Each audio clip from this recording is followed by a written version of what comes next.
His personal ideal was that sannyasin of the mutiny, who was stabbed by an English soldier and broke the silence of 15 years to say to his murderer, "And thou also art he." He was always striving to be faithful to the banner of Ramakrishna, and the utterance of a message of his own seemed often to strike him as a lapse. Besides, he believed that force spent in mere emotion was dissipated, only force restrained, being conserved for expression in work. Yet again the impulse to give all he had would overtake him, and before he knew it he would once more be scattering those thoughts of hope and love for his race and for his country, which apparently, without his knowledge, fell in so many cases like seed upon soil prepared for it, and have sprung up already in widely distant parts of India into hearts and lives of devotion to the motherland. Just as Sri Ramakrishna, in fact, without knowing any books, had been a living epitome of the Vedanta, so was Vivekananda of the national life. But of the theory of this he was unconscious.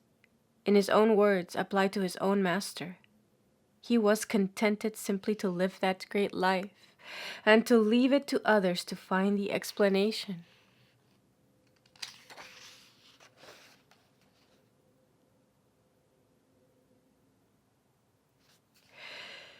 It was amongst the lawns and trees of the Ganges side that I came to know, in a personal sense, the leader to whose work my life was already given. At the time of my landing in India, January 28th, 1898, the ground and building had just been purchased at Belur.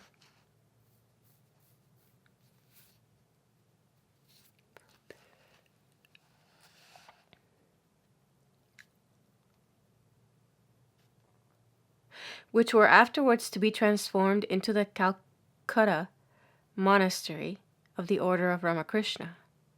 A few weeks later, still, a party of friends arrived from America, and with characteristic intrepidity took possession of the half-ruined cottage to make it simply but pleasantly habitable.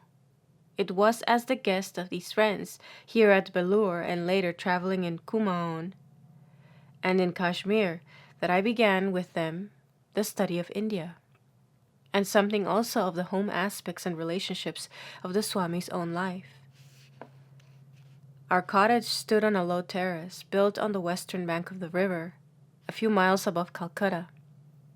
At flood tide, the little gondola-like boat, which to those who live beside the Ganges serves the purpose of a carriage, could come up to the very foot of the steps, and the river between us and the opposite village was from half to 3/4 of a mile broad.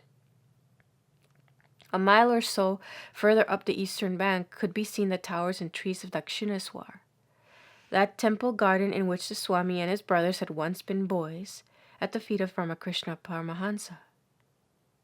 The house, which was in actual use at that time as the monastery, lay some half-mile or so to the south of our cottage, and between us between us and it were several other garden houses, and at least one ravine, crossed by a doubtful-looking plank made out of half of the stem of a palm tree. To our cottage here, then, came the Swami daily, at sunrise, alone or accompanied by some of his brothers. And here, under the trees, long after our early breakfast was ended, we might still be found seated, listening to that inexhaustible flow of interpretation, broken but rarely by question and answer, in which he would reveal to us some of the deepest secrets of the Indian world.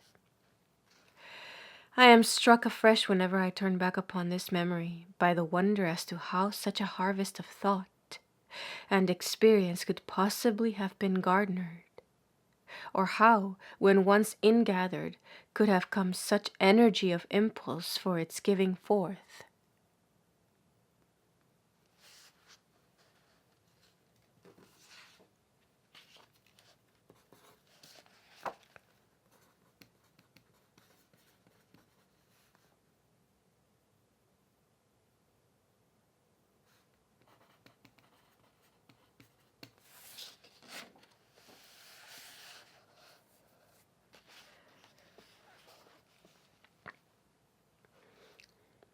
Amongst brilliant conversationalists, the Swami was peculiar in one respect. He was never known to show the slightest impatience at interruption. He was by no means indifferent as to the minds he was addressing. His deepest utterances were heard only in the presence of such listeners as brought a subtle sympathy and reverence into the circle about him. But I do not think he was himself aware of this, and certainly no external circumstance seemed to have power to ruffle him. Moods of storm and strength there were in plenty, but they sprang, like those of sweetness, from hidden sources. They were entirely general and impersonal in their occasion. It was here that we learned the great outstanding watchwords and ideals of the Indian striving. For the talks were, above all, an exposition of ideals. Facts and illustrations were gathered, it is true, from history, from literature, and from 1,000 other sources. But the purpose was always the same, to render some Indian ideal of perfection clearer. Nor were these ideals always so comprehensible as might have been supposed.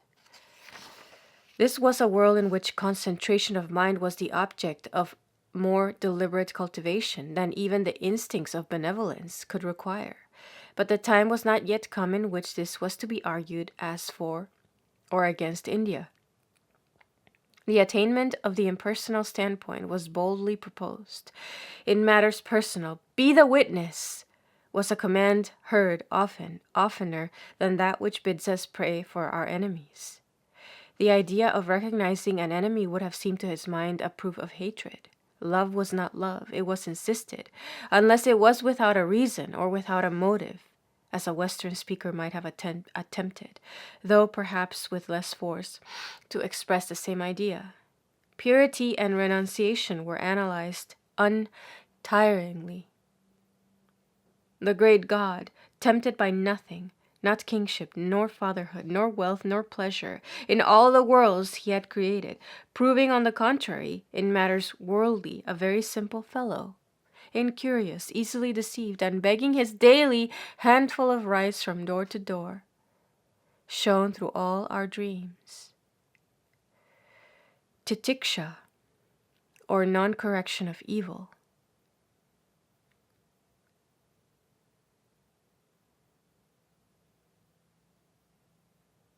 was a mark of the religious life. And of this we might find a Western example in that monk who was a leper, and who, when the maggots fell from his finger joints, stooped and replaced them, saying, "Eat, brothers." The vision of Raghunath was one of the perfections of the soul. And that saint had it, who fainted when the bullocks were beaten in his presence, while on his back were found the wheels made by the lash.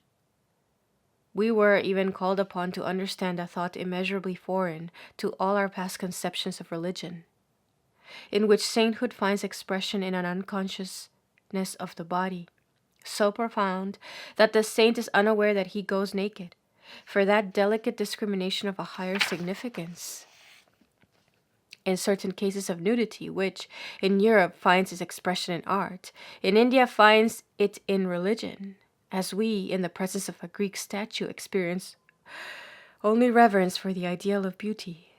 So the Hindu sees in the naked saint only a glorified and childlike purity. There was one aspiration, however, which was held in this new thought world to be of the same sovereign and universal application in the religious life as that of the concentration of the mind.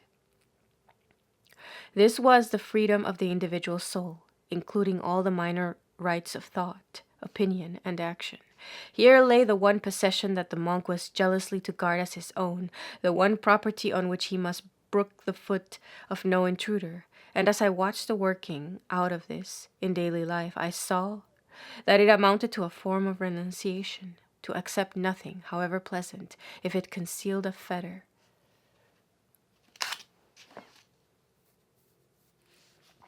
At a word to stand ready to sever any connection that gave a hint of bondage. How clear must be the mind that would do this, how pure the will! And yet this ideal, too, was eloquent of many things. One could not help seeing that it accounted for the comparative non-development of monasticism in India, for the fact that the highest types of this religious life in the past had been solitary, whether as hermits or wanderers. In the monastery beside us, there were men, as we were told, who did not approve of their leaders talking with women. There were others who objected to all rites and ceremonies. The religion of one might be described as atheism, tempered by hero worship. That of another led him to a round of practices which, to most of us, would constitute an intolerable burden. Some lived in a world of saints, visions, and miracles. Others again could not away with such nonsense, but must needs guide themselves by the coldest logic. The fact that all these could be bound together in a close confraternity bore silent witness to their conception of the right of the soul to choose its own path. It also, as I could not help thinking, both then and after, accounted for the failure, in certain respects, of the old Indian forms of authority. For, in order that the highest and most disinterested characters may throw themselves into the work of the city and the state, it is surely necessary that they should sincerely hold the task of such organization to be the highest and most honorable, which they could aspire to carry out. In the India of the past, however, the best men had been too conscious of the more remote spiritual ideals, and amongst them of this conception of freedom, to be capable of such an enthusiasm for the assertion of the civic and national discipline. As we cannot wonder that, in spite of the existence of ability and character, certain advantages of the modern system have thus been left for the moderns to demonstrate. That Hinduism, nevertheless, is capable enough of adding to her development, that of the inspiration and sustenance of such activities, is shown, as I believe, in the very fact of the rise of Ramakrishna and his disciple Vivekananda, with their characteristic contribution to the national thought. It was perhaps as an instance of that exchange of ideals which he had ever in mind, that the Swami gravely warned us again and again, as the great fault of the Western character, against making any attempt to force upon others that which we had merely found to be good for ourselves. And yet at the same time, when asked by some of his own people what he considered, after seeing them in their own country, to be the greatest achievement of the English, he answered that they had known how to combine obedience with self-respect. But it was not the Swami alone whom we saw at Belur. We were accounted by the monastery as a whole as its guests. So back and forth would toil the hospitable monks on errands of kindness and service for us. They milked the cow that gave us our supply, and when the servant whose duty it was at nightfall to carry the milk was frightened by the sight of a cobra in the path and refused to go again, it was one of the monks themselves who took his place in his humble office. Some novice would be deputed daily to deal with the strange problems of our Indian housekeeping. Another was appointed to give Bengali lessons. Visits of ceremony and of kindness were frequently paid us by the older members of the community. And finally, when the Swami Vivekananda himself was absent for some weeks on a journey, his place was always duly taken at the morning tea table by someone or another who felt responsible for the happiness and entertainment of his guests.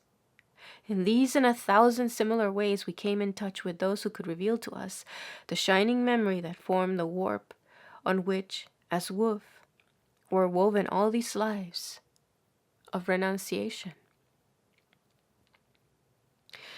For they had only one theme, these monastic visitants of ours, and that was their master Sri Ramakrishna and his great disciple. The Swami had now been back with them for 13 or 14 months only, and scarcely yet had they recovered from their first pleasure and surprise. Before that he had been practically lost to them for some 6 years. It was true that of late he had corresponded with them freely, and that for no time had they been long altogether off his track. And yet, when his first success in America had been heard of, most of his brethren had only their confidence in the great mission foretold by his master to tell them that it was he.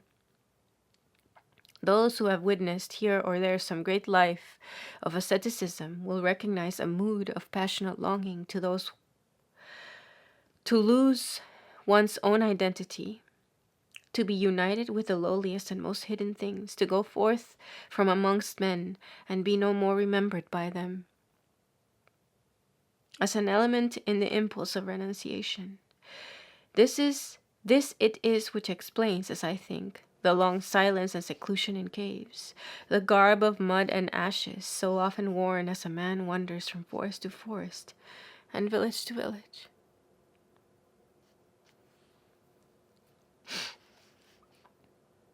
And a thousand other features of this type of religion, which to the Western onlooker might seem inexplicable.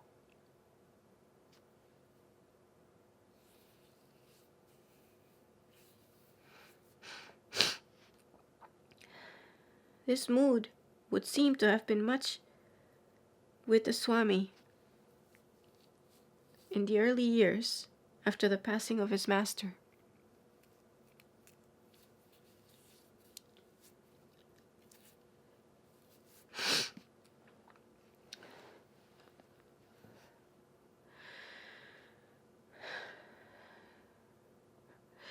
And again he must have left the little band of brethren in the hope never to be heard of more. Once he was brought back from such an expedition by the community itself, who heard that he was lying ill at a place called Hathras, and sent to take him home. For such was the love that bound them all to each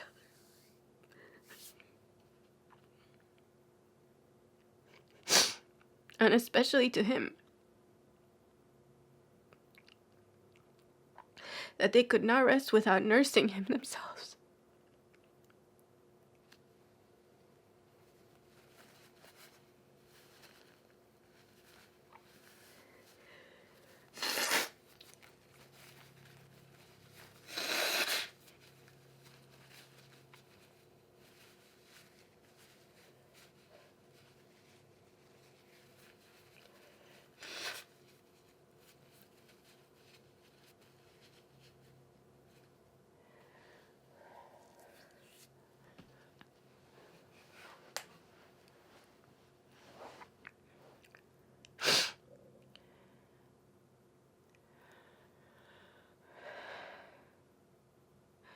A few months later, he was followed to the monastery by a disciple whom he had called to himself during his wanderings.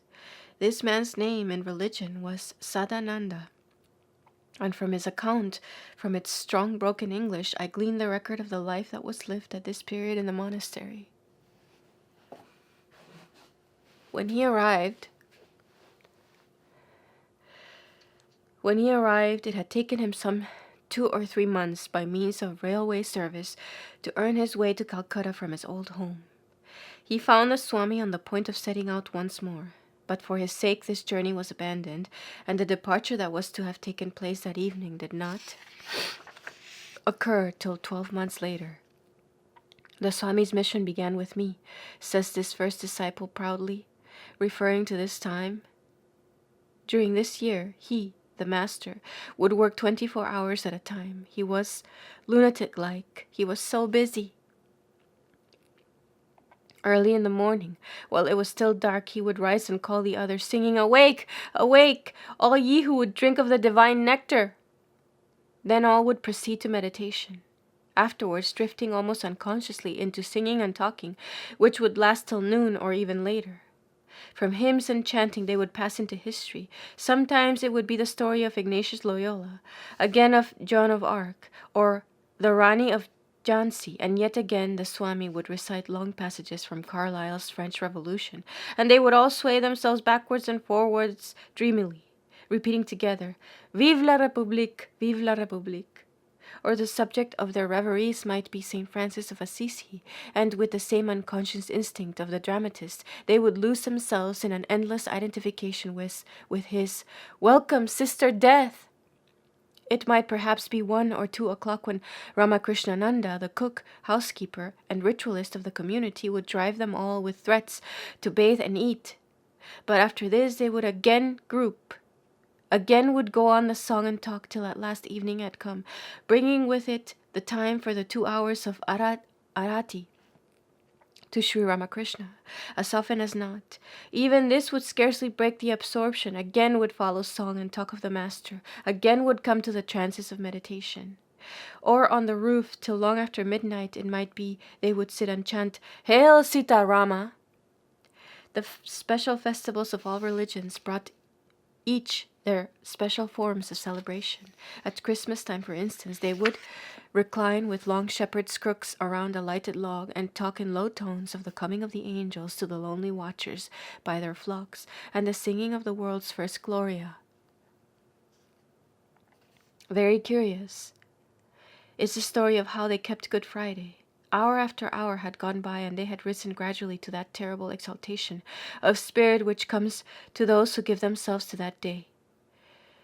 Food was not to be thought of, but they had contrived to have by them a few grapes, and the juice was squeezed out and mixed with water to be drunk out of a single cup by all.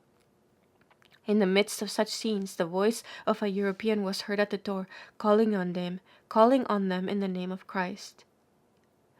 With inexpressible delight they swarmed down on him, 12 or 15 men of them, eager to hear of the day from the lips of a Christian. But he said he belonged to the Salvation Army, and he knew nothing about Good Friday. They only kept General Booth's birthday, and something else, I forget what, said Sadananda, and in the cloud that overcast the face and voice of the teller, one could realize the sudden depression that fell at this discovery upon the monks. It seems that in their first disappointment, they snatched his Bible from the unfortunate missionary, saying he was not worthy to possess it, and drove him forth. It is said, however, that one of their number stole round by another door and brought him back to eat, and have his property secretly restored to him. Those were hot days, says the teller of the tale, with his face aglow. There was no minute of rest. Outsiders came and went, pundits argued and discussed, but he, the Swami, was never for one moment idle. Never dull. Sometimes he was left alone for a while, and he would walk up and down saying, Hari bol, bol, bol. Call on the Lord, call, O Mother. In all these ways, preparing himself for his great work. And I watched all the time from a distance, and in some intervals said, Sir, will you not eat? Always to be answered playfully. Sometimes the talk took place while cooking was going on, or during the service of the altar, offices in which all shared without distinction. For in spite of the poverty of those days, many came to the monks to be fed. Their own resources were scanty. They had only one piece of cloth amongst them that was good enough to be worn across the shoulders outside the monastery, so this was kept on a line and used by anyone who went out. And they could afford no more. Yet food was found somehow for the poor and for guests, and many came for help or teaching. They begged funds enough also to buy and distribute some hundreds of copies of the Bhagavad Gita and the Imitation, the two favorite books of the order at that time. Silence, all ye teachers, and silence, ye prophets. Speak thou alone, O Lord, unto my soul, was years after a sentence that the Swami quoted at a venture as all that he then remembered of Thomas à Kempis. For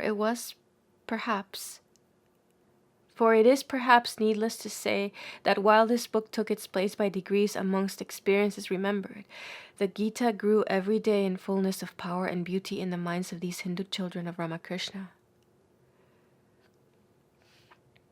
So passed some 12 months.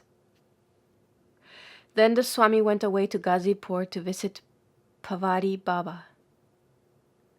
Pavadi Baba was a saint who lived near Ghazipur. He died by burning in 1898. That saint whom he always held second only to Ramakrishna.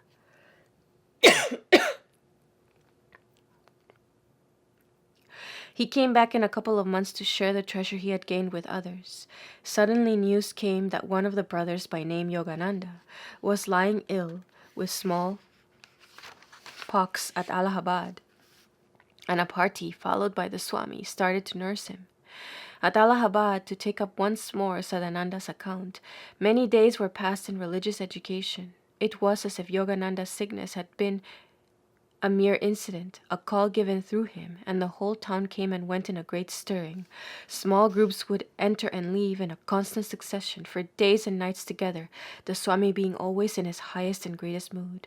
On one occasion he saw a Mohammedan saint, a Paramahansa, whose every line and curve told that he was a Paramahansa.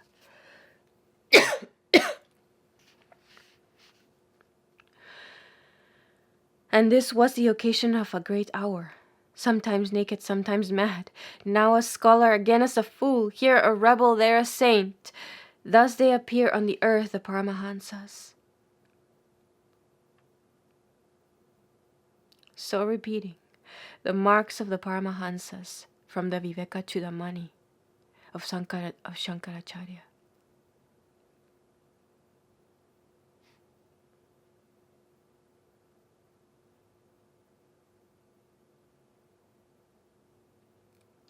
Sometimes naked, sometimes mad. Now as a scholar, again as a fool. Here a rebel, there a saint. Thus they appear on the earth, the Paramahansas. So repeating the marks of the Paramahansas from the Viveka Chudamani of Shankaracharya. There passed, as the disciple would put it, a whole night fermenting. Such experiences lasted perhaps for 2 weeks, and then the party left Allahabad, and by 2s and 3s returned to the monastery in the village of Baranagore, on the banks of the Ganges. But now there came a time in the year 1890 when the Swami left his brothers, not to return till the great triumph of the year 1897. This time he set out with a monk known as Akhandananda, who took him to Almora and left him there, enjoying the hospitality of a family who had formerly befriended himself on a journey to Tibet. It is said that only the way up the mountains, the Swami one day fainted.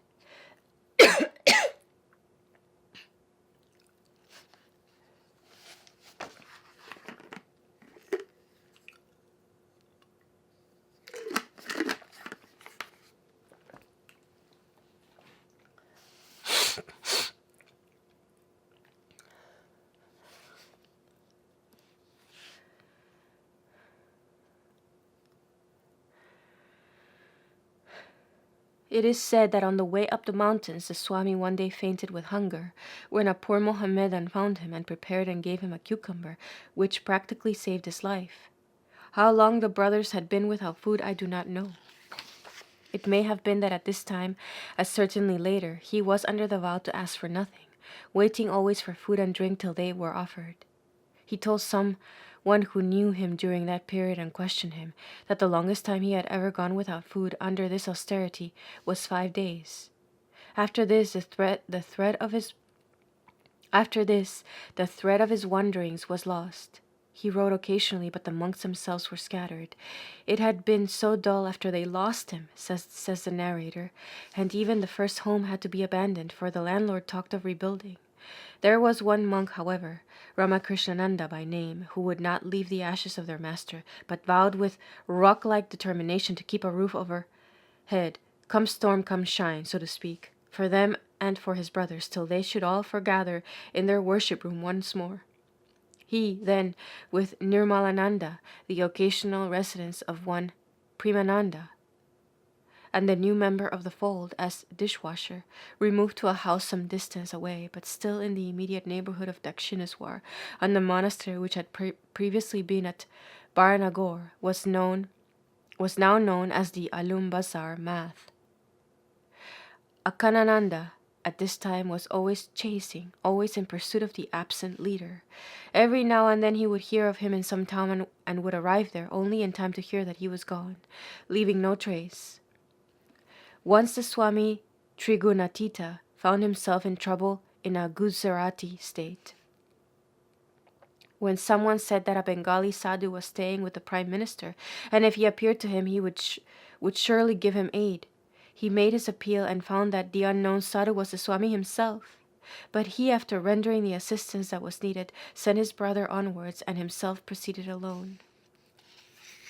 The great words of Buddha constantly quoted by him, even as the lion, not trembling at noises, even as the wind, not caught in a net, even as the lotus leaf untouched by the water, so do thou wander alone.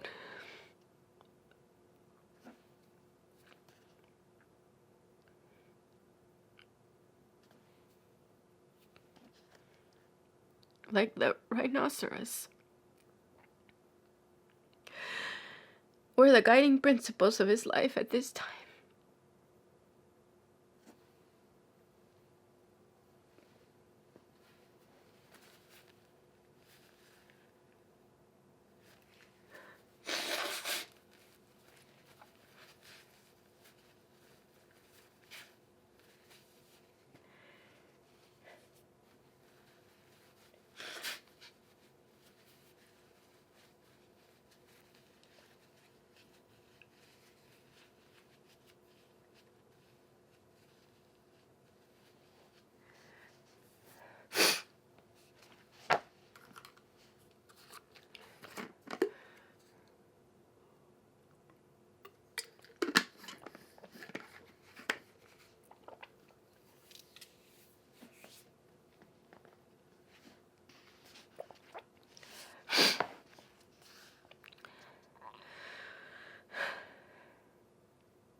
It had been at Almora, as we now know, that news reached him of the death in pitiful extremity of the favorite sister of his childhood, and he had fled into the wilder mountains, leaving no clue. To one who, years after, saw deep into his personal experience, it seemed that this death had inflicted on the Swami's heart a wound whose quivering pain had never for one moment ceased. And we may perhaps venture to trace some part at least of his burning desire for the education and development of Indian women to this sorrow. At this time, he passed some months in a cave overhanging a mountain village. Only twice have I known him to allude to this experience. Once he said, "Nothing in my whole life ever so filled me with the sense of work to be done. It was as if I were thrown out from that life in caves to wander to and fro in the plains below." And again he said to someone, "It is not the form of his life that makes a sadhu, for it is possible to sit in a cave and have one's whole mind filled with the question of how many pieces of bread will be brought to one for supper." It was perhaps at the end of this period, and in expression of that propulsive energy of which he spoke, that he made a vow to worship the Mother at Cape Comorin. In carrying this out he was lavish of time, yet it must have taken him only about 2 years to accomplish the vow. In the course of his wanderings towards the end, he seemed to have touched upon and studied every phase of Indian life. The stories of this period are never ended. The list of the friends he made is never full. He received the initiation of the Sikhs, studied the Mimamsa philosophy with Maratha Pandits and the Jain scriptures with Jains, was accepted as their guru by Rajput princes, lived for weeks with a family of sweepers in central India, was able to observe at first hand such obscure questions as the caste customs of Malabar, saw many of the historic sights and natural beauties of his motherland, and finally reached Cape Comorin too poor to pay for a seat in a ferry boat to the shrine of Kanyakumari, and swam across the strait to the island in spite of sharks to offer the worship he had vowed. It was on his return northwards, through Madras, that he formed a strong group of disciples who became the means of sending him to America, for which country he sailed finally from Bombay about the beginning of June 1893. Even this, however, he was not eager to do. His disciples in Madras still tell how the first 500 rupees collected for the object were immediately spent by him in worship and charity, as if he would force on his own destiny, as if it were the task of driving him forth. Even when he reached Bombay, he was still waiting for the feeling of certainty. Struggling to refuse the undertaking, he felt as if the form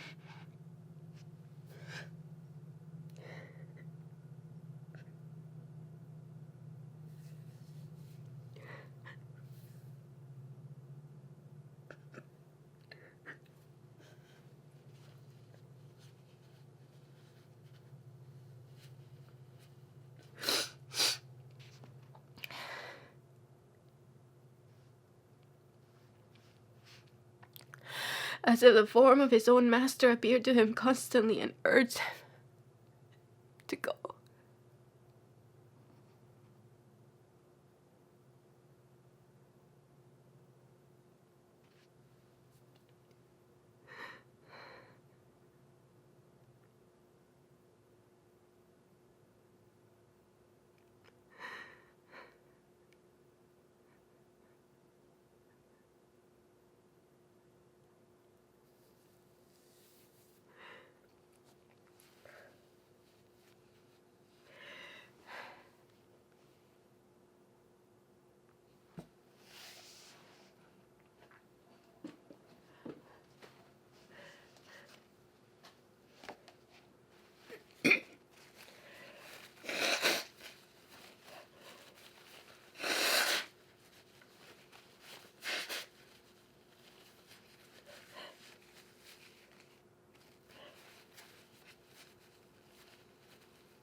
At last, at last he wrote secretly to Sarada Devi, the widow of Sri Ramakrishna, begging her, if she could, to advise and bless him, and charging her to tell no one of this new departure, till she should hear from him again. It was only after receiving an answer to this letter, her warm encouragement and the assurance of her prayers, that he actually left India for the West. Now, at last, there was no escaping fate. That quest of forgottenness, that had first borne him out of the doors of the monastery, had led him also to change his name in each Indian village that he reached, and in later years someone heard from him now after his first great speech at Chicago, the mingling of the bitterness of this defeat with the cup of his triumph, of his triumphant achievement, racked his consciousness all night long. He stood now in the glare of publicity. The unknown beggar could remain unknown no more. In these wanderings through India, I find the third and final element in my master's realization of that great body of truth, which was to find in him at once its witness and its demonstration. There can be no doubt, I think, that the formative influences in his life were threefold. First, his education in English and Sanskrit literature. Second, the great personality of his guru, illustrating and authenticating that life which formed the theme of all the sacred writings.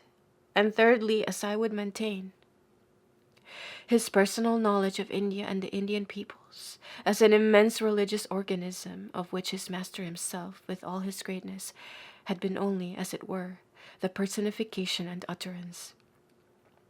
And these three sources can, as I think, be distinctly traced in his various utterances. When he preaches Vedanta and upholds before the world the philosophy of his people, he is for the most part drawing upon the Sanskrit books of past ages, though it is true with a clearness and certainty of touch that could only be the result of having seen them summed up in a single wonderful life. When he talks of bhakti as of a devotion beginning, continuing and ending in love, or when he analyzes karma yoga, the secret of work, we see before us the very personality of the master himself. We realize that the disciple is but struggling to tell of that glorified atmosphere in which he himself has dwelt at the feet of another. But when we Read his speech before the Chicago Conference, or his equally remarkable reply to the Madras Address, or the lectures in which at Lahore in 1897 he portrayed the lineaments of a generalized and essential Hinduism, we find ourselves in presence of something gathered by his own labors, out of his own experience. The power behind all these utterances lay in those Indian wanderings of which the tale can probably never be complete. It was of this first-hand knowledge, then and not of vague sentiment or willful blindness, that his reverence for his own people and their land was born. It was a robust and cumulative induction, moreover, be it said, ever hungry for new facts and dauntless in the face of hostile criticism. The common basis of Hinduism had, as he once said, been the study of his whole life.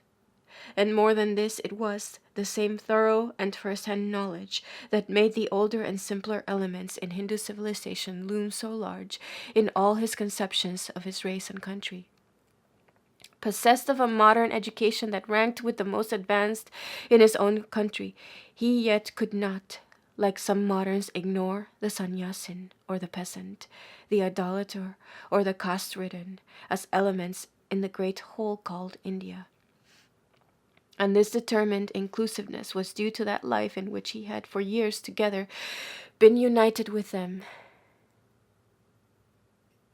It must be remembered, however, that we have not entirely analyzed a great career when we have traced to their origin in the personal experience those ideas which form its dominant notes. There is still the original impulse, the endowment of perennial energy that makes the world's spectacle so much more full of meaning to one soul than to another to be accounted for. And I have gathered that from his very cradle, Vivekananda had a secret instinct that told him he was born to help his country. He was proud afterwards to remember that amidst the temporal vicissitudes of his early days in America, when sometimes he did not know where to turn for the next meal, his letters to his disciples in India showed that this innate faith of his had never wavered. Such an indomitable hope resides assuredly in all souls who are born to carry out any special mission.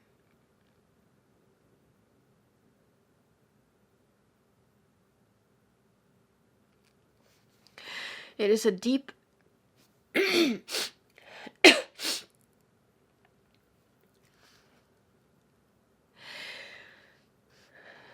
It is a deep unspoken consciousness of greatness, of which life itself is to be the sole expression. To Hindu thinking, there is a difference as of the poles between such consciousness of greatness and vanity, and this is seen, as I think, in the Swami himself at the moment of his first meeting with Sri Ramakrishna, when he was decidedly repelled, rather than attracted, by what he regarded as the old man's exaggerated estimate of his powers and of himself. He had come, a lad of 15, as a member of a party visiting Dakshineswar, and someone, probably knowing the usual quality of his voice and his knowledge of music, suggested that he should sing. He responded with a song of Ram Mohan Roy's, ending with the words, "And for support, keep the treasure in secret. Purity." This seems to have acted like a signal. My boy, cried Sri Ramakrishna. I have been looking for you these 3 years, and you have come at last. From that day, the older man may be said to have devoted himself to welding the lads about him into a brotherhood whose devotion to Naren, as the Swami was then called,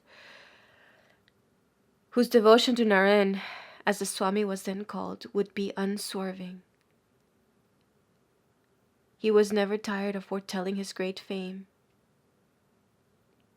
nor of pointing out the superiority of his genius. If most men had 2 or 3 or even 10 or 12 gifts, he said, he could only say of Naren that his numbered 1,000. He was, in fact,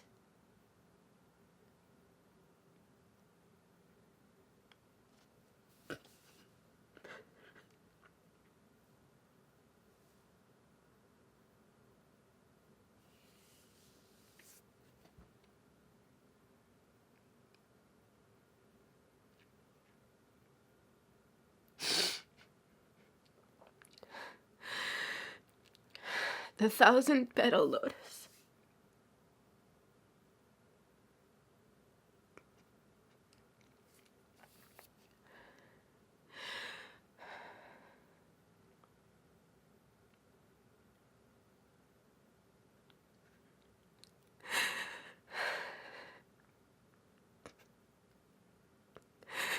The thousand petal lotus.